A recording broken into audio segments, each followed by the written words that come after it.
الحمد لله وحده لا شريك له والصلاة والسلام على من لا نبي بعده أما بعد فأعوذ بالله من الشيطان الرجيم بسم الله الرحمن الرحيم يسبح لله ما في السماوات وما في الأرض الملك القدوس العزيز الحكيم هو الذي بعث في الأميين رسولا منهم يتلو عليهم آياته ويزكيهم ويعلمهم الكتاب والحكمة وإن كانوا من قبل لفي ضلال مبين وآخرين منهم لما يلحقوا بهم وهو العزيز الحكيم صدق الله العظيم اللهم صل على محمد وعلى آل محمد كما صليت على إبراهيم وعلى آل إبراهيم إنك حميد مجيد اللهم بارك على محمد وعلى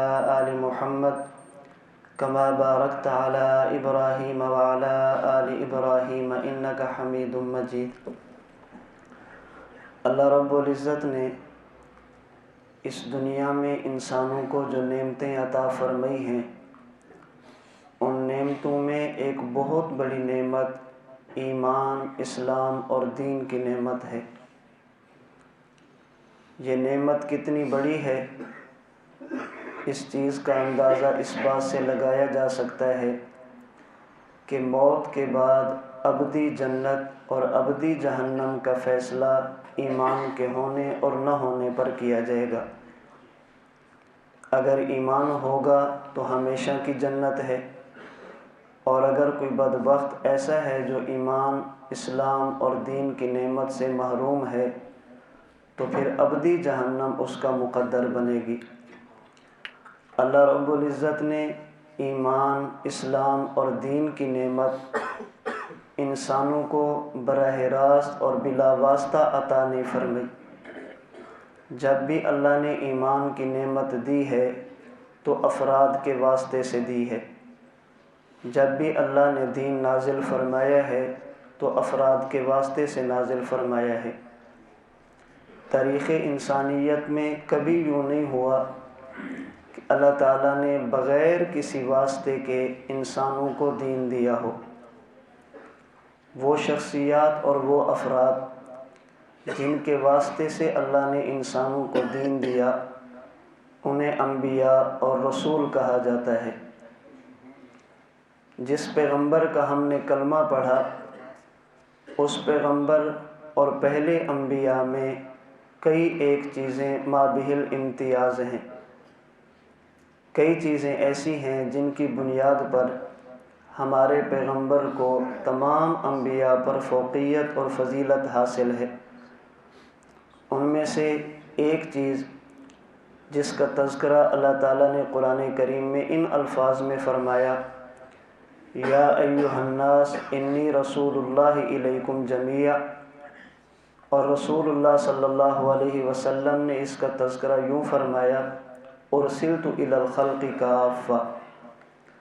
حضرت آدم سے لے کر حضرت عیسیٰ تک علیہم الصلاۃ والسلام جتنے بھی نبی ہیں، ہر نبی کی نبوت کا دائرہ افراد کے اعتبار سے، زمانے کے اعتبار سے اور مکان کے اعتبار سے محدود اور مخصوص ہے۔ پہلے انبیاء کی نبوت کا دائرہ افراد کے اعتبار سے، زمانے کے اعتبار سے اور مکان کے اعتبار سے مخصوص ہے۔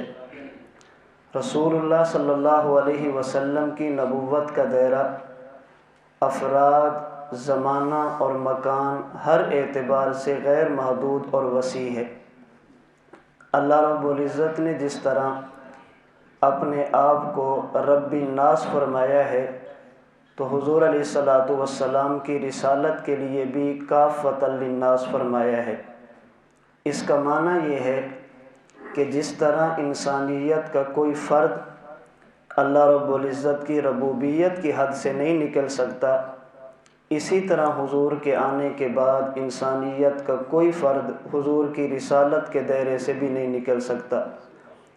اگر اللہ رب العزت نے خود کو رب العالمین فرمایا تو رسول اللہ صلی اللہ علیہ وسلم کو رحمت للعالمین فرمایا۔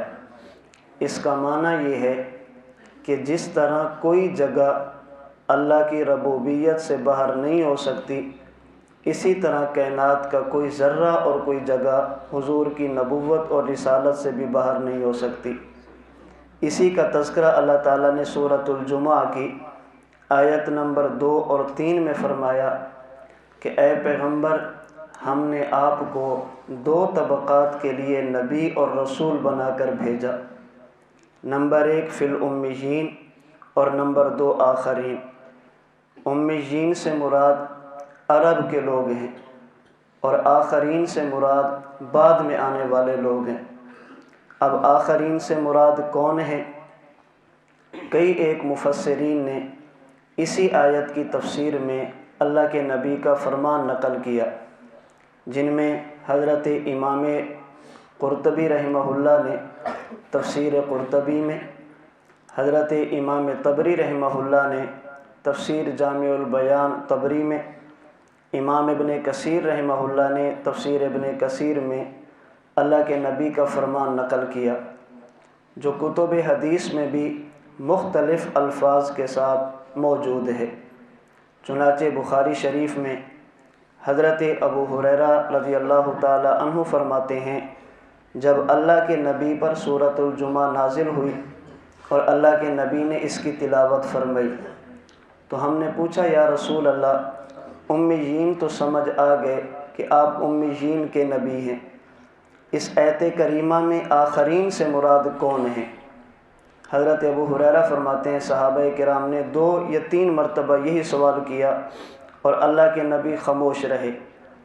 ہم نے حضرت سلمان فارسی رضی اللہ تعالی عنہ بھی موجود تھے، اللہ کے نبی نے اپنا مبارک ہاتھ حضرت سلمان فارسی کے کندھے پہ یا حضرت سلمان فارسی رضی اللہ تعالی عنہ کے ران پہ رکھا اور اللہ کے نبی نے ارشاد فرمایا، لو کان الایمان عند الثریا لنالہ رجال او رجل من ہؤلاء، اگر ایمان ثریا ستارے تک بھی چلا گیا، سلمان فارسی کی نسل میں کچھ لوگ آئیں گے جو ایمان کو وہاں سے بھی لے کر امت کے حوالے کریں گے۔ حضرت امام طحاوی رحمہ اللہ نے اسی حدیث پاک کو شرح مشکل الآثار میں ان الفاظ میں نقل کیا، اللہ کے نبی نے فرمایا، لو کان الدین بالثریا لنالہ رجال من ہؤلاء۔ اور حضرت امام احمد بن حنبل رحمہ اللہ نے اسی حدیث پاک کو مسند احمد میں ان الفاظ سے نقل کیا، لو کان العلم بالثریا لتناولہ ناس من اہل فارس۔ اب حدیث پاک میں 3 لفظ ملتے ہیں۔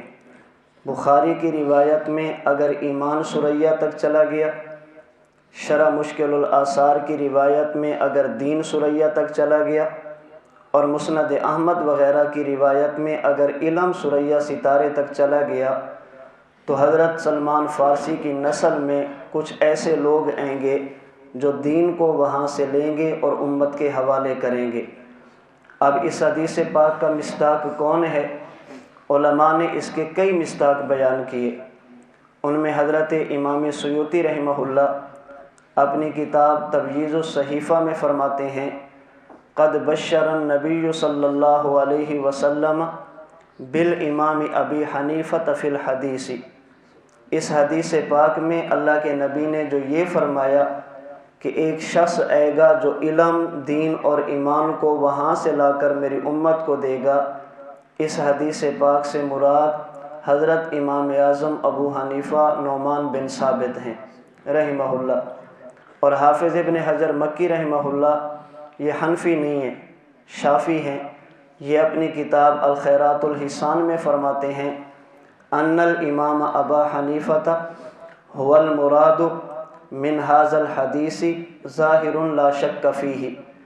اس حدیث پاک میں اللہ کے نبی نے جس بندے کی بات کی ہے، اس سے مراد امام ابو حنیفہ ہیں اور اس میں کوئی دوسری رائے نہیں ہے۔ اس حدیث کے مصداق ہونے میں امام صاحب رحمۃ اللہ علیہ متعین ہیں۔ امام الہند حضرت شاہ ولی اللہ محدث دہلوی رحمہ اللہ کلمات طیبات میں فرماتے ہیں کہ امام ابو حنیفہ رحمہ اللہ دریں حکم داخل است۔ اللہ کے نبی نے اس حدیث پاک میں جن افراد کی بات کی ہے ان میں امام اعظم ابو حنیفہ رحمۃ اللہ علیہ بھی داخل ہیں۔ اور مزے کی بات یہ ہے وہ لوگ جو ہمارے بر صغیر میں امام ابو حنیفہ رحمۃ اللہ علیہ کی بات مانتے بھی نہیں ہیں اور امام ابو حنیفہ رحمۃ اللہ علیہ کی بات ماننے کو اچھا بھی نہیں سمجھتے، ان کے امام نواب صدیق حسن خان صاحب نے اپنی کتاب اتحاف النبلاء میں بھی لکھا کہ صواب آنس کہ امام ابو حنیفہ رحمہ اللہ دراں داخل است۔ درست بات یہ ہے کہ امام ابو حنیفہ رحمۃ اللہ علیہ اس حدیث پاک کا مصداق ہیں۔ اللہ کے نبی نے ارشاد فرمایا اگر ایمان، اگر دین اور اگر علم یہ ثریا ستارے تک بھی چلا گیا، ایک شخص یا کئی اشخاص آئیں گے جو علم اور دین کو وہاں سے لے کر میری امت کے حوالے کریں گے۔ حضرت امام سیوطی، ابن حجر مکی، حضرت شاہ ولی اللہ اور مشہور اہل حدیث عالم نواب صدیق حسن خان صاحب، یہ تمام حضرات اس بات کو تسلیم کرتے ہیں کہ اس حدیث کا مصداق حضرت امام اعظم ابو حنیفہ نعمان بن ثابت رحمۃ اللہ علیہ ہیں۔ اگر کوئی بندہ یہ کہے کہ فلاں نے لکھا ہے امام صاحب کے علاوہ کوئی اور بھی مصداق ہے، تو یاد رکھنا کسی حدیث پاک کے کئی مصداق ہو سکتے ہیں۔ جیسے اللہ کے نبی کا فرمان ہے، اللہ کے نبی نے اس بندے کو دعا دی ہے جو حضور کی حدیث کو سنے پھر اس کو یاد کرے اور آگے نقل کرے۔ فرمایا نظر اللہ امرأن، اللہ ایسے بندے کے چہرے کو تر و تازہ رکھیں گے۔ بقول محدثین کے اس حدیث کا مصداق حدیث پاک کے الفاظ محفوظ کرنے والے محدثین بھی ہیں اور حدیث پاک کا معنی اور مفہوم محفوظ کرنے والے مجتہدین اور فقہا بھی ہیں۔ تو جس طرح اس حدیث پاک کا مصداق محدثین اور فقہا ہو سکتے ہیں، تو اس حدیث پاک کا مصداق بھی اگر امام ابو حنیفہ کے علاوہ کوئی اور ہو تو وہ ہمارے خلاف نہیں ہے۔ ہم اتنی بات مانتے ہیں کہ امام اعظم ابو حنیفہ نعمان بن ثابت رحمہ اللہ اس حدیث پاک کا مصداق ہیں اور امام ابو حنیفہ اس حدیث کا پہلا مصداق ہیں۔ رہی یہ بات کہ اللہ کے نبی نے فرمایا اگر ایمان، اگر دین اور علم ثریا تک چلا گیا تو حضرت سلمان فارسی کی اولاد میں سے کچھ لوگ آئیں گے جو دین کو وہاں سے لا کر میری امت کے حوالے کریں گے۔ یہ اللہ کے نبی نے جو ثریا ستارے کی بات کی ہے اس کا مطلب کیا ہے؟ سیدی و مرشدی حضرت استاد محترم متکلم اسلام مولانا محمد الیاس بھومن صاحب دامت برکاتہم العالیہ اس حدیث پاک کی بڑی پیاری شرح فرماتے ہیں کہ اللہ کے نبی نے ستاروں کی بات کی ہے کہ حضرت سلمان کی نسل میں ایک شخص آئے گا جو دین کو ستاروں سے لے کر میری امت کے حوالے کرے گا۔ اگر اس حدیث پاک کے ساتھ مشکات شریف کی یہ روایت ملا دی جائے جس میں اللہ کے نبی نے فرمایا اصحابی کالنجوم فبأیہم اقتدیتم اہتدیتم، میرے تمام صحابہ ستاروں کی طرح ہیں، تم جس کے بھی پیچھے چلو گے اللہ تمہیں ہدایت عطا فرما دیں گے۔ تو اللہ کے نبی نے اپنے صحابہ کو ستارے فرمایا۔ اب حدیث پاک کا مطلب یہ ہے ایک وقت آئے گا جب میں دنیا سے چلا جاؤں گا، دین میرے صحابہ یعنی ستاروں کے پاس چلا جائے گا۔ حضرت سلمان فارسی کی اولاد میں ایک شخص آئے گا جو میرے صحابہ ستاروں سے دین لے گا اور میری امت کے حوالے کرے گا۔ اس امت میں 4 امام ایسے ہیں جن کی فقہ اس وقت مانی جاتی ہے، جن کی تقلید کی جاتی ہے، اور بقول شاہ ولی اللہ محدث دہلوی رحمہ اللہ ان میں سے کسی کی اتباع کرنے والا اہل سنت والجماعت ہے، اور جو بندہ ان میں سے کسی کی بھی بات نہیں مانتا اور خود اہل بھی نہیں ہے وہ اہل سنت والجماعت سے خارج ہے۔ وہ 4 امام حضرت امام اعظم ابو حنیفہ، حضرت امام مالک، حضرت امام شافعی اور حضرت امام احمد بن حنبل، یہ 4 امت کے مجتہدین وہ ہیں جنہوں نے دین کو لکھ کر امت کے حوالے کیا ہے۔ ان میں سے وہ شخص جس نے صحابہ سے دین لے کر امت کے حوالے کیا وہ صرف ایک ہے جن کا نام امام اعظم ابو حنیفہ ہے۔ ان میں سے کسی اور کو یہ فضیلت حاصل نہیں ہے۔ امام صاحب رحمۃ اللہ علیہ نے 70 صحابہ کا زمانہ پایا ہے، اور صحابہ کی ایک معقول تعداد ہے جن سے امام صاحب نے علم دین لیا ہے، روایت نقل کی ہے، شریعت امام صاحب نے ان سے سیکھی ہے۔ اور حضرت امام اعظم ابو حنیفہ رحمہ اللہ نے صحابی رسول سے جو سب سے پہلی بات سنی وہ کیا تھی؟ مسند امام اعظم میں ہے، امام صاحب فرماتے ہیں میری عمر 16 سال تھی، سن 80 ہجری میں پیدا ہوا، اور جب میری عمر 16 سال تھی تو 96 ہجری میں حج کرنے کے لیے والد صاحب کے ساتھ گیا۔ میں نے عرب کی سرزمین پہ دیکھا ایک شخص کے ارد گرد لوگوں کا حلقہ ہے۔ میں نے والد صاحب سے پوچھا کہ اس حلقے میں کون بندہ ہے، لوگ کیوں اکٹھے ہیں؟ تو مجھے والد صاحب نے بتایا ان میں ایک شخص ہے جن کا نام ہے عبداللہ بن حارث، اور وہ اللہ کے نبی کے صحابی ہیں، وہ لوگوں کو دین سکھا رہے ہیں اور لوگ ان سے دین سیکھ رہے ہیں۔ امام صاحب رحمۃ اللہ علیہ فرماتے ہیں میں صحابی رسول کے قریب گیا، قریب پہنچ کر جب میں نے سنا تو سب سے پہلے لفظ جو صحابی رسول کے میرے کانوں سے ٹکرائے وہ یہ تھے، انہوں نے کہا قال رسول اللہ صلی اللہ علیہ وسلم من تفقہ فی دین اللہ کفاہ اللہ۔ فرمایا کہ اللہ کے نبی نے فرمایا جس بندے کو اللہ دین کی سمجھ عطا فرما دے، جس شخص کو اللہ تفقہ فی الدین عطا فرما دیں، اللہ فقہ کی نعمت عطا فرما دیں، پھر وہ دنیا میں کسی کا محتاج نہیں رہتا، اللہ دنیا سے اس کو مستغنی فرما دیتے ہیں۔ تو امام صاحب کے کانوں میں جو سب سے پہلی آواز پڑی وہ تفقہ فی الدین کی تھی، وہ فقہ کی عظمت اور اہمیت کی تھی۔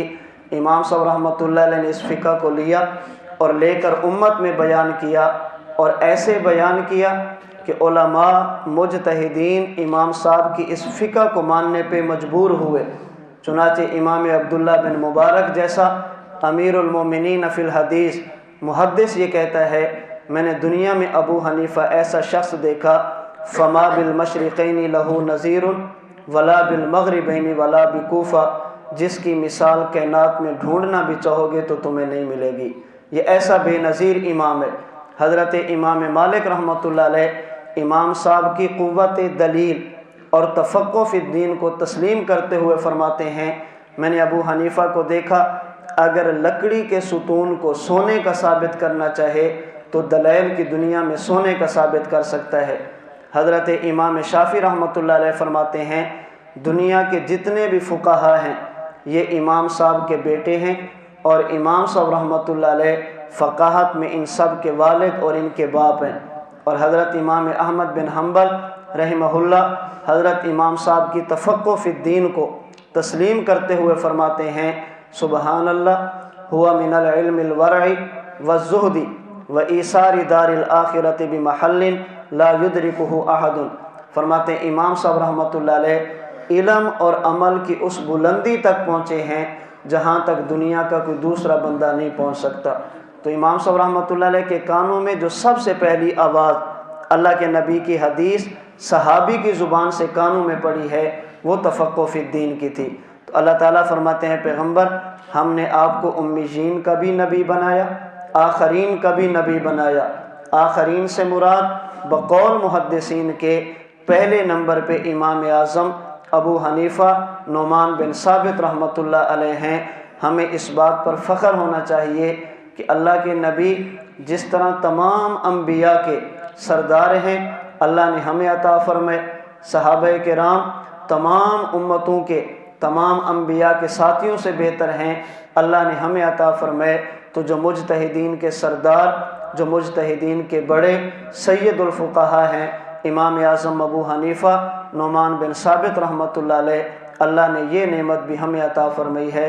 اللہ تعالیٰ مرتے دم تک ہمیں حضرت امام اعظم ابو حنیفہ رحمۃ اللہ علیہ کے متعلقین متوسلین میں شامل رکھیں۔ اللہ تعالیٰ اسی پر ہمارا خاتمہ فرمائیں، اور اللہ قیامت کے دن حضرت امام ابو حذیفہ رحمۃ اللہ علیہ اور اولیاء اللہ کی صف میں میرا اور آپ کا شمار فرما دیں۔ وآخر دعوانا ان الحمد للہ رب العالمین۔